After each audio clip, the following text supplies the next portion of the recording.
Well, we are glad that you're here today. This is just a little bit of background, kind of managing expectations a little bit. As many of you know, and many of you probably have been involved with a series of riverfront plans over the years. And we've spent a lot of time, got a lot of public involvement with that process, worked with a lot of entities, and I think Steve's going to be up in a moment and kind of recognize the different groups that are all involved. I want to do a quick shout out to the aldermen that are here. I see Alderman Tompkins, Alderman Mattson, Alderman McGinnis, who else we got? Oh, Alderman Dickman and Alderman Dunn, as I just saw him somewhere, and Alderman Grip. And Ambrose. Why, they're all here. Good to see everybody. That's great. And again, that shows the commitment that the city has for this whole process. We realize that we've been entrusted as a city, represent all of you in the community, representing all of you on the plans for our riverfront. But we realize if it's going to be the best if we all come together and work together as a community.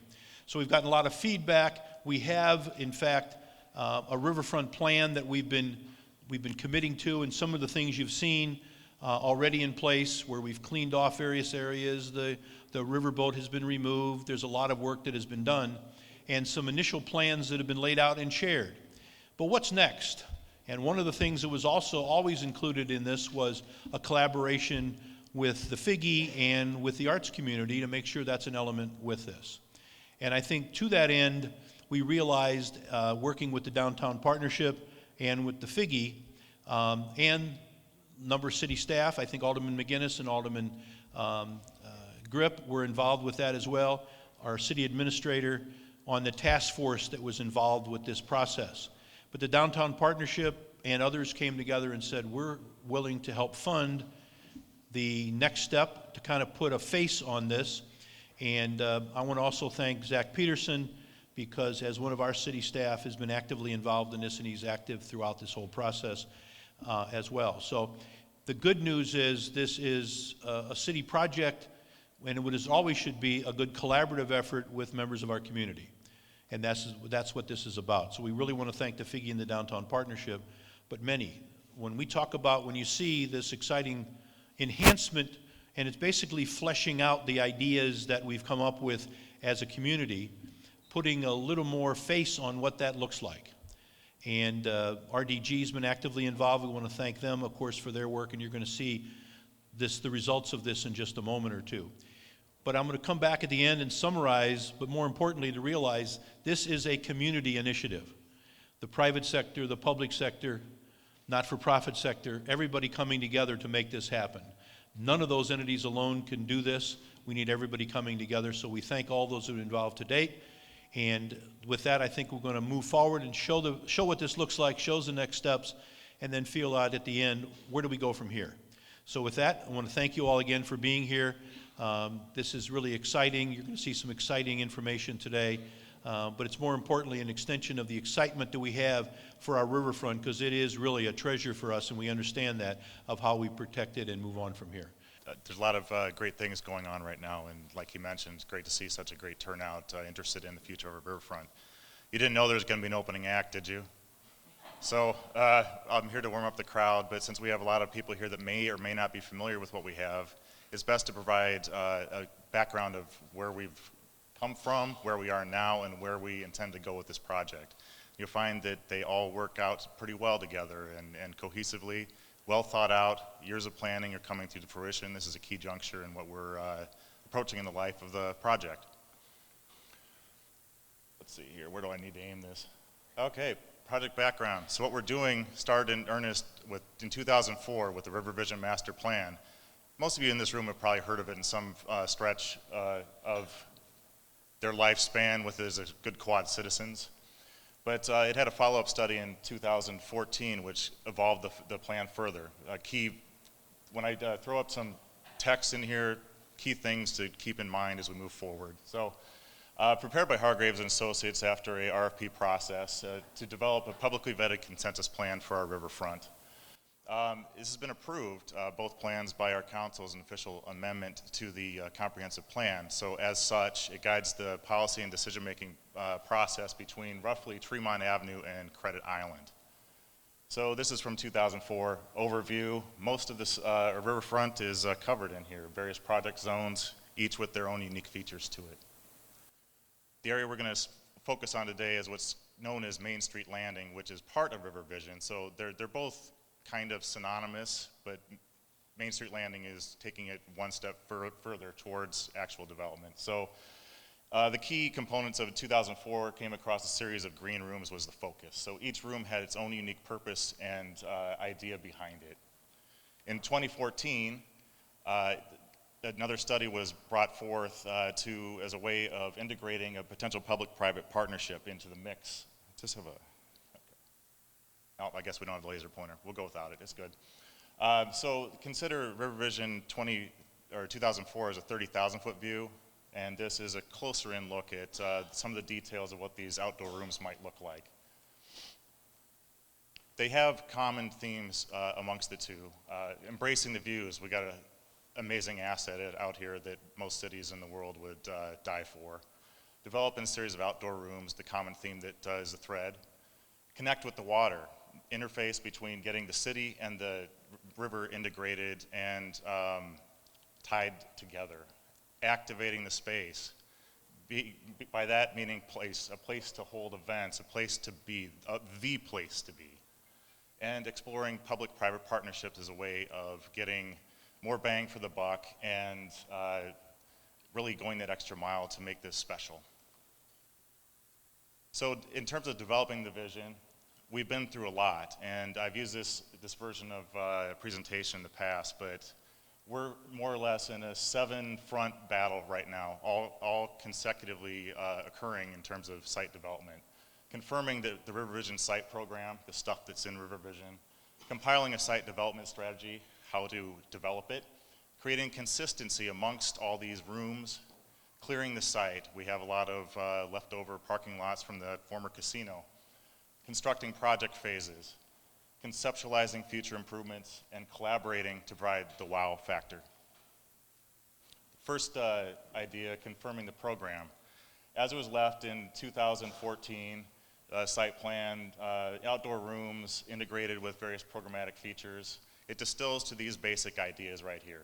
Preserving the corridors from the city, the street corridors to the river, not accenting that and acknowledging that that view. Gateways, introducing the site and integrating that in the urban fabric of downtown. Outdoor rooms, and I can't take credit for this, my boss, the city engineer, talked about rooms and hallways. So we've got these various components in rooms and hallways tie them together, all with unique focal points at the river interface. So the plan evolves. Just like 2014 is an update to 2004, things change, priorities change, cultures change. So that must be taken into account. Here we are 5 years after the 2014 plan. So the football diagram here is kind of the update of what's going on here. So of note, green are relevant areas. Red are areas of the 2014 program that probably don't quite fit in this context. And that's a judgment call based on vetting amongst the public and internally. And the biggest note is this big old arrow there of council setting the public-private partnership that came through with the Raiffeisen and dock development. Since that went through, we were able to reevaluate and brainstorm that near the Skybridge is probably a more appropriate location for that. In-house, we developed this evolving strategy. With the Raiffeisen project out of the mix, it opens up for more possibilities in that area, including an event lawn, natural area. 2004 called out an Eagle Watch. Why not introduce that back into the mix and really play off the dam interface? Skybridge Plaza and some of those key focal points that are brought up in that urban framework. So compiling a development strategy is based on a monetary figure. In 2014 dollars, RiverVision was estimated at $35.56 million. Construction's just going up every year, an escalation of approximately 3% a year. So in absence of having this money up front, it means we've got a phase. So right now the development strategy is to take each block face and develop them according to the needs and publicly vetted mechanisms to develop these rooms and hallways. In order to create consistency, understanding that we are going to be developing in pockets here and there, which match our available income, a set of design guidelines was established as far as creating a uniform look to the project. So these various phases might come forth in various time periods, but they're going to have the same look.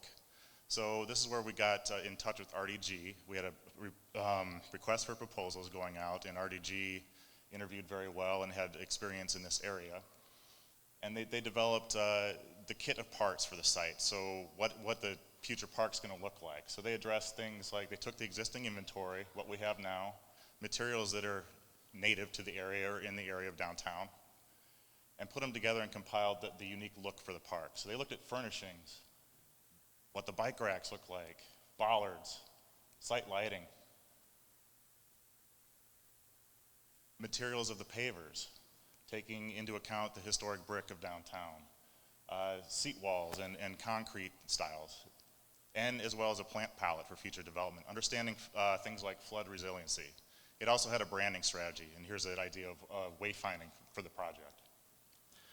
Now, going on since 2015 is site demolition. Since the Roughheisen project dock development fell through, immediately at 2015 we've been on the clock demolishing the site and all the existing infrastructure. So roughly from June 2016 when the casino left, all that parking lot left, got demolished, filled in with clean fill, good dirt for future improvements, filled with topsoil as a good growth medium for plant material. Casino boat left, and the seating came in, except for where we had some energetic individual do donuts there in the wintertime. But it's now blocked off, so hopefully that won't be a problem. So the demolition of the remaining casino infrastructure, the port cochere went away, and the barge got sent to Keokuk. And with that, we were able to clear the remainder of the casino infrastructure and set the table for future improvements. As far as constructing site improvements, taking a look at the RiverVision plan of 2014, the notion came to kick off the first phase, which was worked with our current budget. It also worked with merging the garden and parking lot theme from RiverVision to create a flexible event space. Has a lower project development cost, capitalizes on our local food truck scene, which is now, that's how the culture changes within the city. That wasn't a thing 5 years ago, and now it's thriving, and it's something quite remarkable that's happened in that time frame. It's the link between downtown and the riverfront, and provides that necessary activity space. We're trying, as it starts to create that synergy of being the place to be.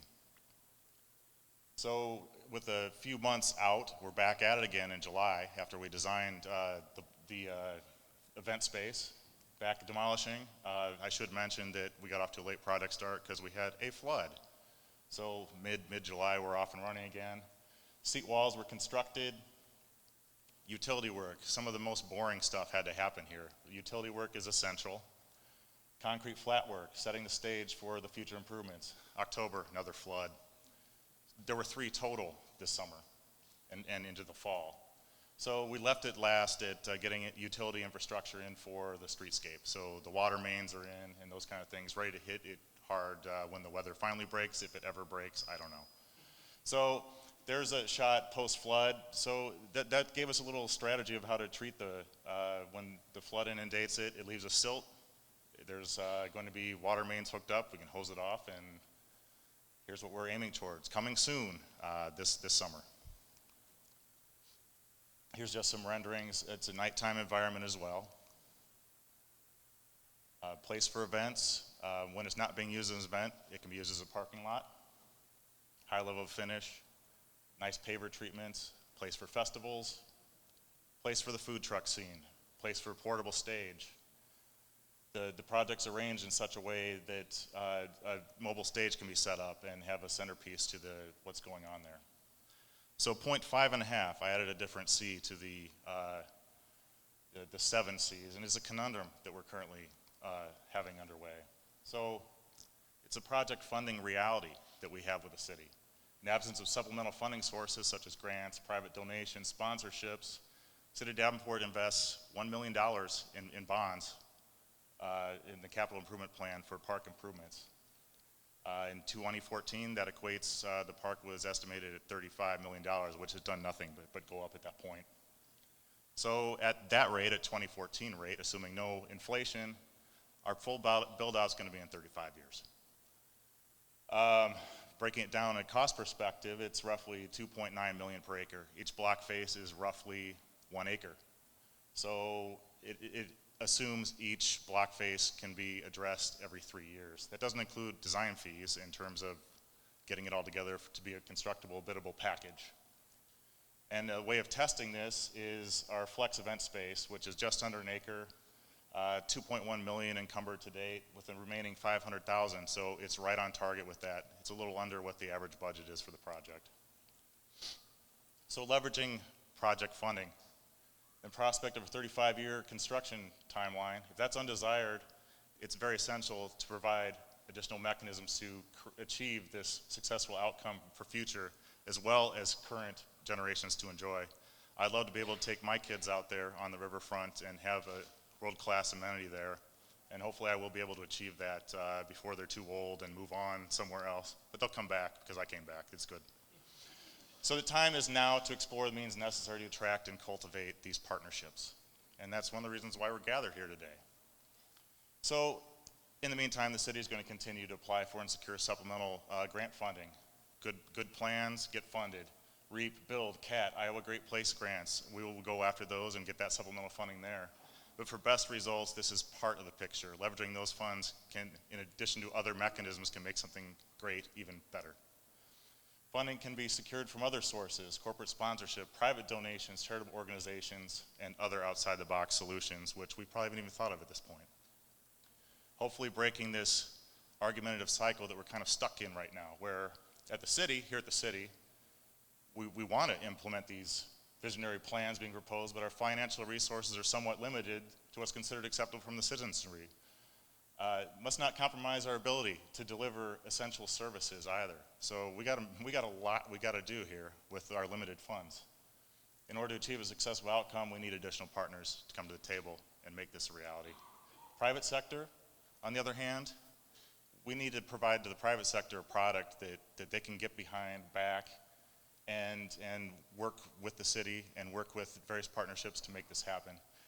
They're interested in contributing. I've heard that somewhere, but they don't know how sometimes. So it may be as simple as that, breaking down those barriers, which is why we're here today. So the final two of the C's in my presentation deal with conceptualization, future improvements, and collaboration to provide the wow factor. That's why we have partners on board, and that's why I'm excited that the Figge and Downtown Partnership came together to provide some of these ideas, a way of thinking through what we've done before, setting the stage, and making something pretty good already to make it, provide that extra wow factor. So RDG and Dahlquist Design Studio, who I will introduce in a second, was retained by Figge Art Museum to enhance the site by integrating public art into the site narrative that we've already provided, that basic framework, provide an additional wow as a means of complementing previous design initiatives that we've done so far. Developing a backstory also was one of their charges that can be used regionally. We're all quad citizens here too, and through this underlying framework, what you'll be able to see could possibly be attributed and copied up and down the riverfront amongst our shared riverfronts. These findings can also be used as an additional tool to help to aid the city in securing project partnerships and funding. So it's some pretty pictures to take a look at and get some excitement and get that generated into more of a cohesive, go to it, let's make this happen. The city will have the option though of integrating this into the plan or not. There's no risk to the City of Davenport with this, their ideas. Pretty good ideas, but that's my bias. So in the site planning, landscape architectural design, this is my designer geek stuff. We have various levels of the projects we've done thus far.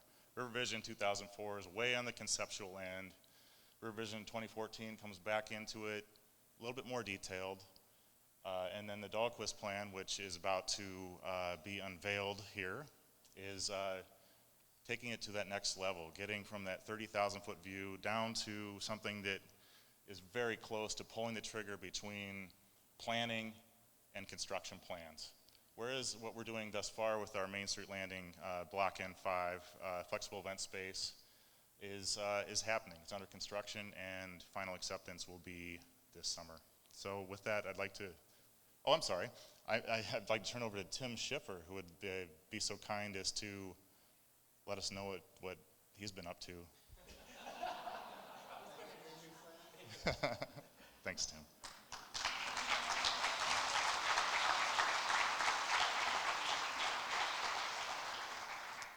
Well, thank you all for coming today. Before I introduce David and Kyle, I want the steering committee for this proposal to stand up. We forgot to recognize them in the first round. But the plan that you're going to see today was developed over the last year and a half by RDG Dahlquist Studio. But we had, first of all, kind of our little committee of Kyle Carter from the Downtown Partnership, Corey Spiegel from the city, Steve Ahrens from the Riverfront Commission, Dee Brummer from our board, and myself. And we put together a larger steering committee to work with David and his team on developing the plan from their concept to what you're going to see today. So I'd like that committee just to stand, just so I know you're all awake. Mary Lou, stand up. Anyway. And just as a way of introduction, the way I got involved in this is I was here for the 2014 Hargrave study, and it was always kind of intimated to me that the parking lot across River Drive was going to be a sculpture park, and somehow I was going to be responsible for finding these sculptures that were going to go in the sculpture park. And over the time I was here, when the river would come in and I'd look out and my sculpture park would be under a foot or two of water, I was like, something seems wrong with this picture. And so in talking to people about the riverfront, it seemed like maybe there was a deeper way to integrate art into this riverfront and to really try to make this riverfront the exceptional place that it deserves to be and that it should be. And that it is already, but it can be so much more. And along the way, I became familiar with the work of David Dahlquist, who is an artist primarily, but who has an art studio within RDG, and RDG has an ongoing relationship as a planner for the city. So we really brought David over just to take a look. And from there, we engaged David and his team to look at the whole project from an artistic point of view and from the point of view of a group that does these kind of transformational projects all over the country. And personally, I can say that it has been a wonderful experience to work with them and to see the depth of thought that they have put into this project. So I hope you all will feel the same way. And so I'd like to introduce David Dahlquist and Kyle Carter from the Downtown Partnership.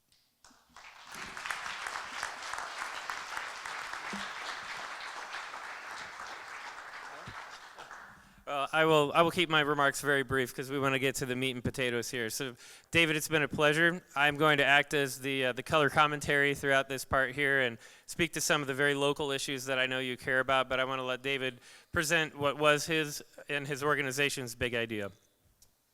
Thank you very much. Good afternoon. Let me begin by saying that this is a rare opportunity. And we have really had a wonderful experience being part of it. So thank you to Tim and the Figge, the Riverfront Commission, Dee, the city, Mayor, thank you, Kyle, and I'm grateful for Zach helping put this in context because, as you know, there's a lot of history, and we love history. There's not only the history of design and what's happened in the last 100 years along your riverfront, there's ancient history there. And so as Tim mentioned, this began over a year and a half ago, and I think we were here together as a group. We got so many wonderful responses, emails, photographs, people sending books to us and poetry. And so we knew we had tapped into something that was really special. And we gave it the extra effort because as we got further and further into it, we realized how important it was, not only as artists and designers, but for the whole city of Davenport. This is a collaborative effort. I'm a public artist and designer, as Tim mentioned. I'm also a principal with RDG. So I get to play with the most creative people I've ever worked with. Landscape architects, lighting designers, community and regional planners, hydrologists. We all came together on this, so it is by no means just me. We try to immerse ourselves as deeply as we possibly can in the process. Not the product necessarily, because I think that the product is an outcome of the due diligence that we do, the work that we do. And so research, and sometimes I call it artistic fact-finding, in a holistic manner, to create a concept. And even that, you know, what you're about to see are concepts. They're not built yet. They may look like they are, because with technology these days, we're kind of used to the home and garden TV phenomena. You wiggle your nose and it's already done. These are concepts. And so what is a concept? I think it's important to understand that we tried to look deeper than a theme. We tried to look deeper than the kind of surface level of what you might consider in various parks and locations that you've been to. There was something that needed to really drive this conceptually, and you're very fortunate. You have an asset that most people don't have. They would pay dearly for it. It's right there. It's the river. You don't have to scratch your head very much to figure out what you're going to hang your hat on.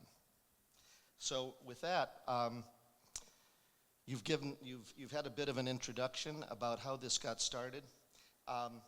One of the other caveats, one of the other charters as we developed the original scope, it was never intended to place one piece of sculpture. It wasn't a matter of where do you put the big thing? Where do you put the iconic piece of sculpture? Where does it sit? It wasn't about that. It's about integration. It's about looking at that entire area, not as so much even as a thing, but as an experience. And so what we've tried to create is an overall experience. Matt Niebuhr, a visual artist and architect, Doug Adamson, Doug Hansen, Renee Thomas, Ryan Peterson in Dubuque, many other people that worked on this. And I'm sorry they couldn't be here today, but I just wanted to let you know. That's a big space. And when we came here, it was, you might say, bald. And it's a blank canvas. And so it's the art of the possible. Quite a panorama. Especially with the casino gone, something is just waiting to happen. That's a view that a lot of us don't even see from the other side, from Rock Island, looking over at the riverfront, but a great view of the riverfront of Davenport. And this was the concept. We had many different alternatives, but this was the concept. And we tried different things, and it was vetted in a series of meetings, and this is the one that rose to the top. The idea of the river flooding, inundation that you have, the changing currents, the patterns of the water, the experience literally from the bridge to the dam. Although our main project area was Harrison to Pershing, this experience that informs scale and color and lighting is as big as the bridge to the dam. This was one of the concepts, we often look at poetry to help us as an operative, the whole idea of turbulence. You could go to the riverbank right now, maybe it's a little frozen right now, but you might see some eddies, and the idea of an eddy, and that pattern that is in almost every culture's consciousness. So this was a narrative that we synthesized, and we like to write. You could probably put a book together from this concept development, but I'm just going to share this with you because I think it captures what we were trying to get to. The undulating currents and whirling eddies of the Mississippi are echoed in the contours of the riverfront, offering new destinations for recreation and reflection, entertainment, and events. The concept builds upon previous studies, as Zach mentioned, the Hargrave RiverVision and his own work, to connect the riverfront with Downtown Davenport and the Figge Art Museum, inviting people to gather at the river's edge and to explore multi-use venues.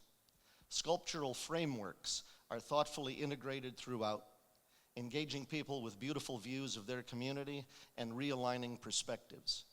The Sky Bridge regains relevance as a primary link to the pavilion, sky deck, event lawn, and more. So these were some of the strategies that I've already mentioned. River's edge, an experience as large as the bridge to dam, the frames, which are sculptural forms that function on a variety of different levels, a new destination that would change the perception of what has been there or what is missing, responsive to the existing utilities, and achieving a character both day and night, wanting to make that connection as real with the downtown urban core to get people there at night. Lighting is a crucial factor, safety, ambiance, dimension. So here it is with the casino, but this is showing you utility, infrastructure, having to arrange things to stay out of the way, so to speak. This was a very early conceptual sketch, the idea of the rooms or areas, the idea of trying to connect this entire experience in a longer, linear fashion. This was another reiteration of that. One of the things we heard from so many people, get us to the water, open up the river, touch it. And so this was an effort to help seize that. It's changed, as you'll see. Resilience. We also looked at the last 100 years of flooding or more. And so one of the other things we heard was, how could we use the river even in a flood condition? And so thinking about how that could be made in terms of changing elevations, we had great photographs of people out there literally with waders during a flood fishing off the river's edge. How could you use that landscape even during a flood event? So, as Zach mentioned, how do you eat the elephant? One bite at a time. Unless you were so bold as to say we're going to do it all at one time. That's also not a bad idea, but of course it comes down to money. So it's got to be phased. And this starts to break up those areas into identifiable reasons in terms of some kind of sequence. And so color-coded as to identify them. Some of those phases, as Zach mentioned, have already started. Your flex event lot, your flex event space, and parking lot, ongoing. So here's an axonometric view of that entire park experience. To give you a connection to LeClaire Park, to take you all the way down to the dam, to take you on both sides of the railroad, to connect the Sky Bridge. You've got this amazing piece of architecture, and we heard, well, how do we use it? Where does it go? It needed a new purpose. And so this gives you a really incredible new purpose for the Sky Bridge. Connection and lighting. So we're going to go through some of these areas one at a time. They're all labeled, and after this presentation, and we have some questions, we'll have some boards up, and you can look at this in a little closer, more granular way. So, do you work from left to right? Do you work from the middle out? The old adage, you've really only got one chance to make a first impression. And so, revitalizing the Sky Bridge, connecting to the main Great Lawn and event space, repurposing what was for the casino. Now you'll see a sky deck, you'll see a pavilion structure. This is a multi-purpose space. Again, remember, it's a concept, but this offers the opportunity for an incredible lantern on the river, a piece of dramatic architecture. And so you could have a wedding event, rental venues, restaurants, bars, entertainment, any number of things to function in so many different ways, but it becomes a destination.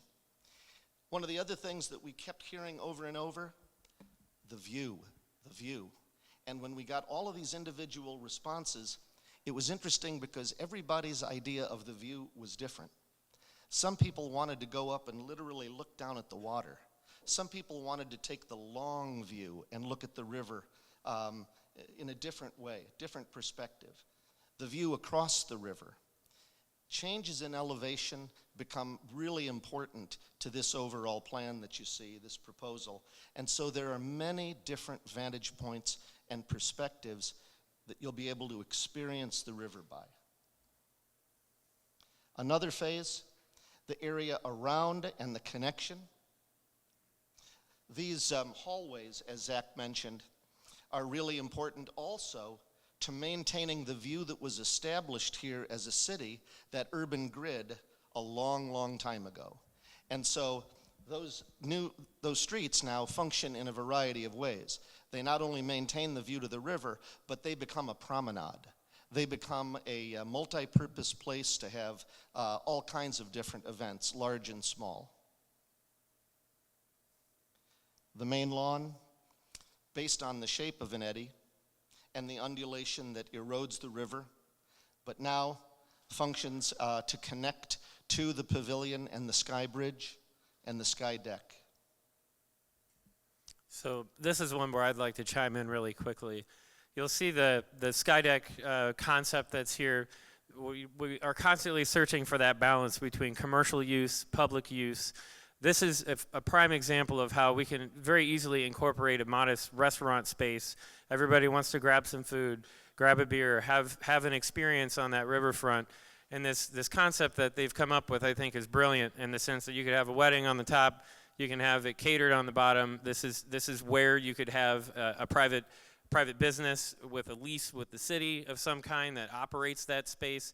So there's a real opportunity here for a public-private partnership. But as you'll see on the event lawn that connects this, you get into the framework. And this is something that, this concept that we think we could see repeated potentially throughout the Quad Cities riverfronts. But this is very much of the artistic front, and I want David to explain its inspiration, but I wanted to connect the dots for folks that, you know, this is a kind of a key moment here where you start to see the traction of all these ideas come together. The frame, and you'll see some other images of it in a moment, it owes its development to a variety of different things. There's a famous quote of Shakespeare's, to hold a mirror up to nature. And that's how we experience ourselves, the moment that we see ourselves in nature. And so there's a moment of reflection in that framework. I found some old stereopticons, you know, this double image photographs, and you hold them and it comes together as a single image of the Mississippi River.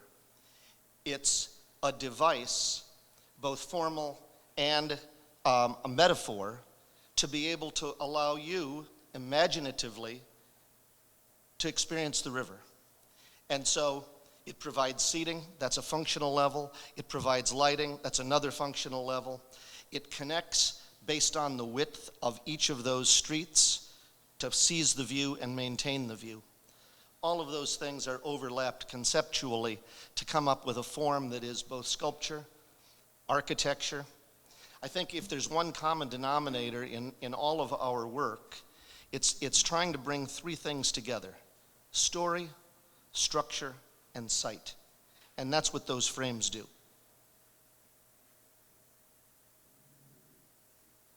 Another phase, upstream, river edge, promenade, and public art. Being able to understand the relationship between nature and an organic edge and the rectilinear edge of the city. Give you an idea of the terracing. In your library, in your archives, we saw some fantastic photographs of the boats just pulled up on the bank with the gangplanks thrown out for people to walk up and down on, and the water would rise and fall naturally. We saw a design that was proposed in 1913 that did much of the same kinds of things. So people have been thinking about this for over 100 years. And I think, too, as a practical matter, so you understand what you're looking at, where the frame is at is the current edge of the park. So this is coming inland, not outward, just for context there. I think that's important. Somebody was bound to ask the question, so I'm trying to beat you to it. Continue. Revised River's Edge, the promenade, and public art integration. Another phase, playgrounds, natural discovery area, and the promenades. You see even the paving pattern of that promenade, of that street, is in a way, homage to the flotsam and jetsam that comes up every year with flooding. The driftwood, the debris, the little plants and trees creates an amazing pattern as it washes up and then recedes as a texture. The bridge, able to use potentially during the flood, so allowing water to go into those recesses or bioswales and still be able to access the riverfront. Connections to the River Drive, playground, natural area, discovery zones. I think there's opportunities for all kinds of different play experiences. They don't have to be the commercial rainbow bright play set.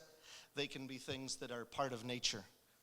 And I recognize, I know the city has already begun to do a lot of thinking about playgrounds and how we can activate the space. One of the key things about this whole plan is that you can build all the great stuff in the world, but if there's not a reason to have, if there's not activity there, it doesn't draw people.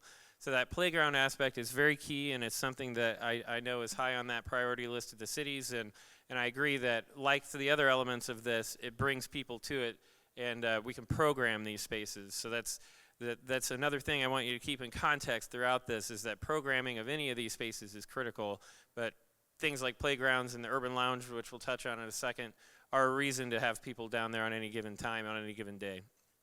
As Kyle points out, an experience like this, a park like this, it has to be multi-generational, and it has to offer more to do than one and done. It has to have a variety of things in terms of programming, such that you come back and you have different experiences and you bring visitors there at different times of the day. Connection to LeClaire Park, a river access boat launch, one possible location for that.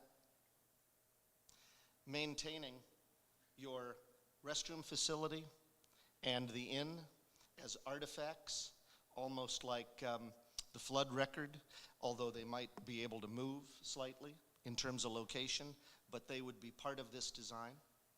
And one of the reasons that you don't see more detail on the river access piece is that the engineering of that's very challenging. It's certainly not impossible, though, but we wanted to make sure that the further away from the roller dam you get, the more plausible it becomes. This is what we believe to be a logical location for something of that nature to happen around Harrison Street. It would require more thought, more engineering, more study, but there's a reason you don't see a grand, dock of some kind there, because we just weren't able to get that far in this particular plan, but wanted to make sure it was clear that was the location to seriously consider that. Especially in this design with Main Street being more of that event lawn space and moving that further downriver.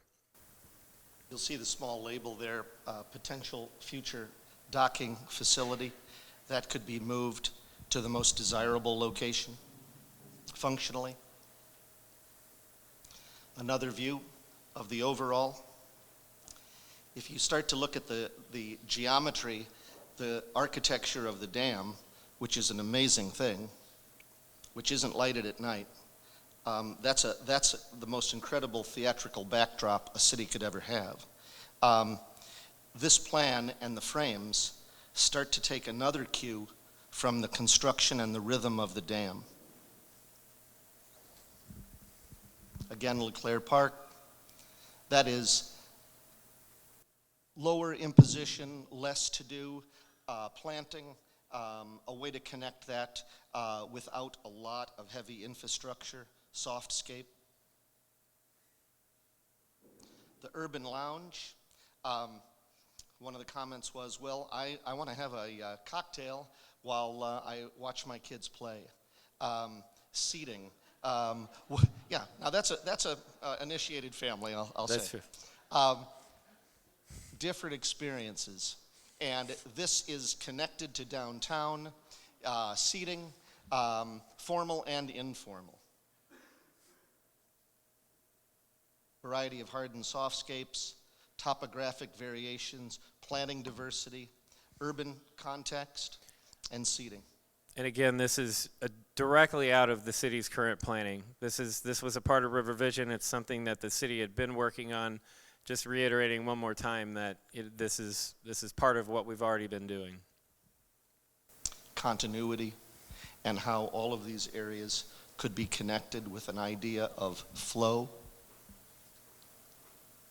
And then what we're calling a mirror plaza, again, could be used in a variety of ways. Reflecting pool, connection to the Figge, a sentinel piece of public artwork, skating in the winter. Yeah, so this is where I would invoke Millennium Park in Chicago. For those of you who are familiar with the zero depth water feature that they have there, that is just packed with kids and people constantly. This is, again, a concept, and so, but keep that in mind when you see something like this. Maybe water pours down that wall. Maybe it has ice skating in the wintertime. It has that iconic piece of art. If you'll recall, the bean was the last part that went into Millennium Park, not the first. So there's lots of infrastructure here that we can help create to get to that point, but just trying to provide a little bit more of where that vision is coming from and why we think that connection makes sense here next to the Figge. The piece of sculpture that you see there is really intended as a placeholder. It's not the piece of sculpture. It signifies that it would be a fantastic location for a piece. We were even saying, related to the Crown Fountain in Chicago, wouldn't it be great if you could have one of Plentz's giant heads? But it's poised for many different things. I think this shot also, I think this view starts to give you an idea of all the different textures. And those textures really make a difference in terms of your experience there. Wanting to walk it, Saturday morning, ride it on a bicycle. It's all of those things that are trying to happen together. Connection with the Figge, cultural corridor kind of connection. And then an overall. And so these are a series of phases related to the areas that we just went over, including the ongoing initiatives that you have in place. So, question, how do you go about this and what does it represent per phase? We'll come back to this in a few minutes, but this is a opinion of cost, a conceptual opinion of cost, and you have to arrive at it through a basis of reality. So, the scale model, square footage, square foot cost of architecture, grading, plant materials, concrete, all goes into an equation in order to get to each of those phases. I would say, and as you, I'm sure, appreciate, you could pick any one and you could spend anything. But this is a reality. This is something that I think is achievable for these amounts of money. Now, if you hire a starchitect, a Renzo Piano, you could do a $150 million pavilion. But I don't think that that is necessarily the intent. I only mention that to say that I think there's a desire to maintain a high level of quality and a high level of finish and do it in a way that can actually work. So I think this is a good point to interject, and we'll come back to dollars somewhat later too, that this community built River Renaissance in the early 2000s. There are some of the folks in this room that helped make that happen. It was a $113 million investment that built the building we're sitting in, built the River Music Experience, built the Sky Bridge, 2 parking ramps, new Venture Center, a long list. And you know, back in the late 90s and early 2000s, that was considered impossible too. And we built it well, and we're literally sitting in it right now. This dollar amount, while not chump change, is not impossible. I think that this is entirely reasonable, but it will take an all-hands-on-deck approach. The private sector, the public sector, creative funding, and looking for corporate sponsorships. There are so many ways that we can attack this, but we've attacked it before, and we did it wildly successfully. In fact, when that was voted on by the county back in the early 2000s, it passed with a huge percentage of support. And look what happened. It launched the development that we said it would. Downtown Davenport in the year 2000 was a very different place. And this was what started it. River Renaissance was what launched that development to what became the residential development, what became the commercial development, and what is becoming our next phase of office, and now, hopefully, the next phase of RiverVision as well. So I don't want to dwell on that too much, but I also don't want it to be lost on people that these are big price tags, but they also are big ideas, and we're capable of doing them if we want to. It's an investment, of course, but it's an imaginative leap in terms of what can happen. I look at our own city where I live in Des Moines. We had a terribly blighted area for years and years and years.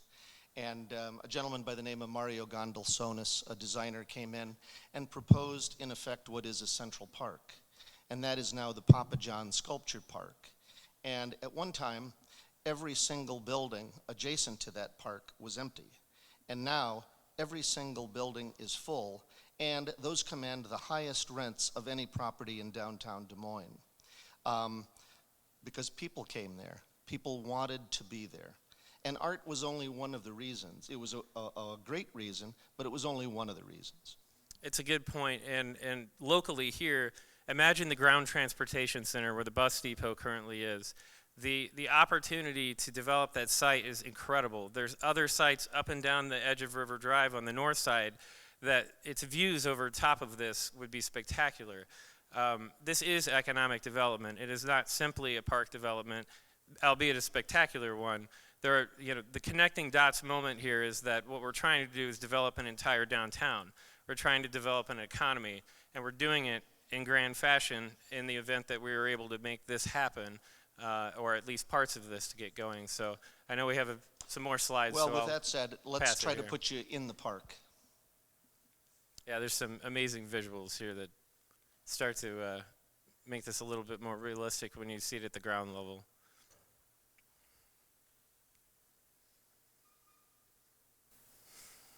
I heard one response, I wanted to get married at the end of the Sky Bridge, but I could only have 4 people out there, and it was closed.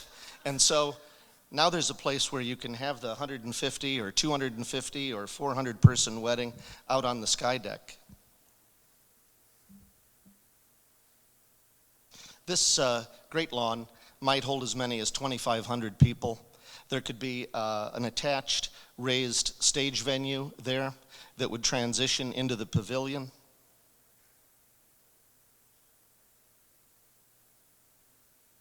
That's an interesting vantage point, being able to look down from the sky deck.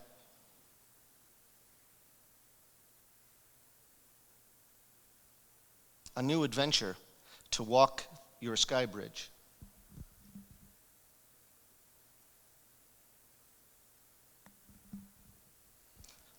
Even a greater significance to your fountain, to your memorial.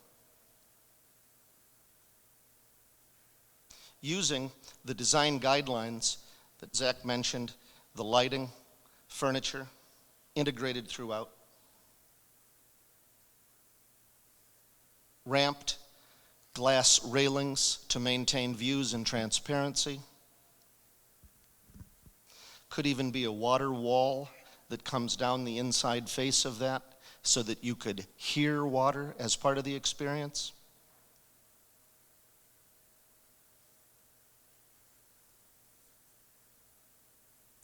This line that runs kind of diagonally through the center of this image, that is intended to signify the railroad barrier, the railroad guard.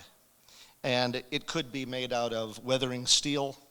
That, I believe, in our thought process, would be a great opportunity for local artists that could do designs, punctuate and perforate that metal so that you'd see through it, but it would still channel sound and be a safety barrier to the railroad.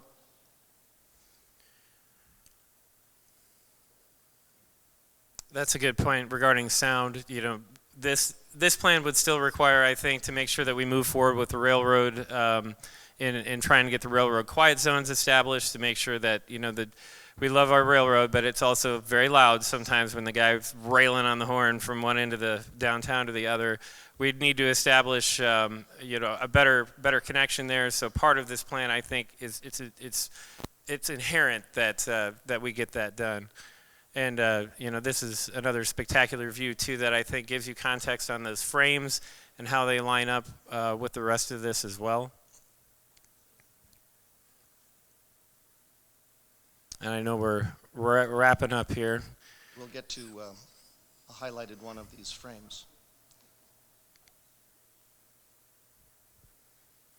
Those could also be perforated with information from the history of Davenport.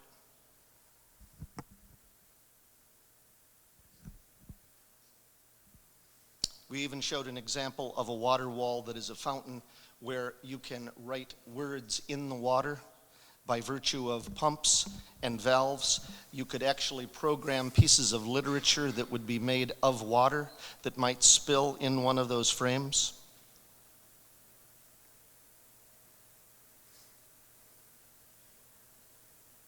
Destinations.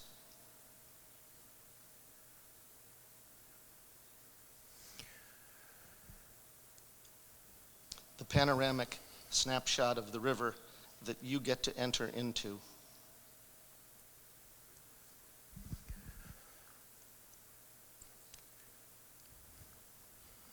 Looking back into your city. Thank you. I look forward to being able to answer your questions. Yeah, and thank you, David. And you know, first of all, you know, on a very personal level, I think this is spectacular. I hope the community is as excited as we are about this. But at the end of the day, it's a concept. It's a proposal. The reason that the whole city council is here and all of these different organizations are here, you're all seeing this at the same time. My own board of directors, who paid for this with the Figge, had not seen this. We wanted to make sure that the public saw this at the same time that we did and all of our elected officials, and that means very much to me. I think that we have an amazing opportunity here from both an economic development point of view, from a community development point of view, to tackle something that otherwise no one of us could do on our own. And so it's going to take a lot of collaboration. The mayor has spoken to that very eloquently. This is a team effort, and the Downtown Partnership Board voted this morning to say very clearly and very publicly that it will be at the table of fundraisers to help lead the model of what this looks like. How do we raise that money? What does it look like? We wanted to be the first to raise our hand and said, we know that's going to be very hard, and we know we are going to be at the table with City Hall to make sure that you're not out alone on this thing. But there's going to be a lot of other private partners that we're going to need, and this process is just beginning. So with that, I will close out, and we will answer questions. Mayor, unless you'd like to say something before we do. David, thank you. Kyle, but everybody in this room, thank you. You're all representing groups that represent citizens that are in fact bringing these ideas forward. One of the things that I think we in Davenport have to commit to is a plan. There's been a lot of plans, and people say, we need a plan, and we start over and over and do that. I think the reality of it is that this has stayed very close to the plans that were done in 04 and 14, and now this is the next generation of that. Not a new plan, it's a next generation and bringing that forward. And as both David and others and Zach said as well, this is a concept, and I think of it as getting on your OnStar and you're going in a direction that says, I'm sorry you've left the desired path, let's pull us back in and get back online again. We need to do that same thing here. We need to commit as a community that whether this is exactly it or not, this is what we're going to accomplish. Let's not let the numbers scare us away. Let's find ways to hit those numbers. And I think that's the key, as Kyle mentioned about the RiverVision plan before, and all of the things that were accomplished, we have that same opportunity. The public sector will be involved because we think about this as a beauty. I remember we talk about how beautiful it looks. This is great economic development. Companies around here are looking for ways to attract not only young people, but all people, professionals to this community. This is the kind of thing that shows we're a contemporary community moving forward, and that's very important. Places that not only families want to go, but also individuals at all different ages want to be part of as well, and something we can showcase. This is also a lead for other communities around the Quad Cities to join in, and as we talk about the frames, are something that could be duplicated throughout the entire Quad Cities. So again, thank you for all of this. This is an opportunity. Next steps, I would suggest, is that we put together the execution team. That doesn't mean start to do the final construction documents, but we take this throughout the community and start sharing it with not only the for-profit individuals, the foundations, but the citizenry at large to let them know this is a plan. We need to still finalize it. Obviously, the city council still has to be the one that says this is the city council. We're responsible for the riverfront, but I think what we see here is good stuff. And we might want to tweak it a little bit, but then let's start taking it around the community and letting people know what we have and let people buy into it not only philosophically, but also financially as well. So again, I thank you all for being here. I know people are going to stay around a little bit if you have any other questions you'd like to ask.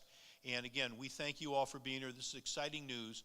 And I think one last thing I just want to share with people have talked about, what are you doing? Well, what Zach outlined is there's a lot that's happened with this plan and with the planning that's gone on. This is another generation of what's happening, and I think we have an opportunity to do something really great, and the wow factor could definitely be part of that. So again, thank you all very much. Have a great weekend, and we'll stay in touch with you all in making this happen. Thank you.